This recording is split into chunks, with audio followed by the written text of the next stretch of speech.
అధికారులు చేసిన తప్పు వల్ల ఒక రైతు 2 లక్షల రూపాయల రుణమాఫీ కాక తీవ్ర ఇబ్బందులు ఎదుర్కొంటున్నారు. చిన్నశంకరపేట మండలం మడూరు ప్రాథమిక వ్యవసాయ సహకార సంఘంలో శేఖర్ రెడ్డి అనే రైతు 30,000 రూపాయల క్రాప్ లోన్ తీసుకోగా అది కాస్త 80,000కు చేరింది. కానీ 2 లక్షల లోపు రుణమాఫీ కాకపోవడంతో వ్యవసాయ శాఖ అధికారుల వద్దకు వెళ్లి విచారణ చేపట్టాడు. ఆ రైతుకు 2 అకౌంట్లు క్రియేట్ అయినట్లుగా ఉన్నందుకే రుణమాఫీ కాలేదని తెలిపారు. 2 అకౌంట్లు సృష్టించడం వల్ల తనకు తీవ్ర అన్యాయం జరిగిందని, తమ అప్పు మాఫీ చేయలేదని అధికారులకు విజ్ఞప్తి చేస్తున్నారు. అది కూడా షేక్ రెడ్డి పోయి అది మన అగ్రికల్చర్ అడిగితేనే మాకు అది మా దృష్టికి వచ్చింది. అది దానిలో చూస్తే అది డబ్బులు పడ్డట్టు నిర్ణయం అయింది. కాకపోతే బ్యాంకులకి ఇయ్యలే, వేరే వాళ్ళకు ఆ అమౌంట్ వేరే వాళ్ళకి పోలేదు, అది వేరే వాళ్ళకి ఇయ్యలేదు. సార్ కూడా అదే ఇప్పుడు చెక్ చేస్తున్నాం. దాన్ని ఏదో పరిష్కారం చేసి ఆయన రైతుకైతే న్యాయం చేస్తానికి 100% గవర్నమెంట్ చెప్పిందే మేము చెప్పాలన్నా. అదే మాపై అవుతుంది అనేది మా చేతులు లేదు కదన్న.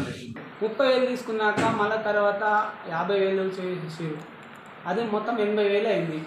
80,000 చేసినాక నాకు ఒక ఎల్టీ లోన్ తీసుకున్నాను. ఎల్టీ లోన్ తీసుకుంటే 4 లక్షలు తీసుకున్నాం. 4 లక్షలు తీసుకుంటే 5,26,000 రూపాయలు తీసుకున్న రసీదులతో సహా క్లోజ్ చేసిన.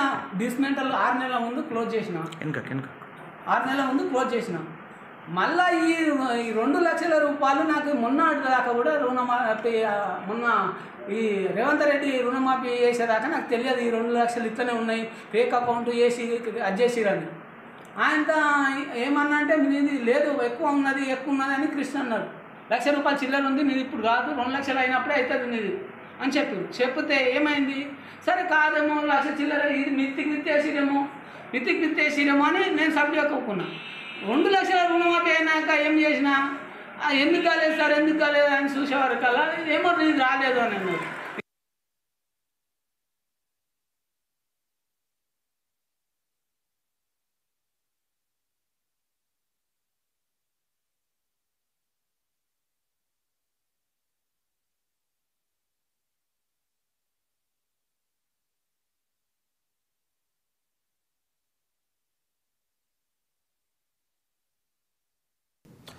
కొత్త అల్లుడికి మర్యాద